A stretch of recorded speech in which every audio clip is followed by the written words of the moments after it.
Book 110, My Life and Work by Henry Ford. Published in 1922, My Life and Work is more than an autobiography. It's an industrial philosophy, a manifesto on efficiency, and a bold blueprint for how business should serve both the worker and the world. Written by Henry Ford, the iconic founder of Ford Motor Company, this book takes readers inside the mind of the man who revolutionized not just transportation, but the very idea of modern manufacturing. At its core, the book lays out Ford's belief that work should be productive, purposeful, and dignified. He famously paid his workers higher wages, not just to reduce turnover, but because he believed that a well-paid employee would become a responsible consumer, a principle that underpinned the rise of the American middle class. Ford's introduction of the assembly line, his obsession with eliminating waste, and his radical ideas on simplicity and standardization are all explained here in his own no-nonsense language.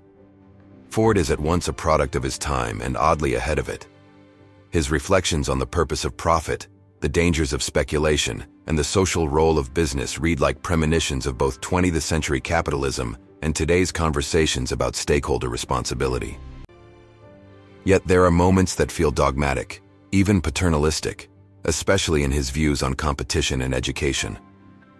One of the most fascinating elements of the book is how Ford views failure as learning and business as a living system that must continuously improve. He saw innovation not just as invention, but as systematic problem-solving applied to everyday life. However, this is not a book of personal confessions. Ford does not delve deeply into his emotional life or relationships. Instead, it is intensely practical, filled with philosophical assertions, management advice, and biting criticism of banks, bureaucracy, and experts.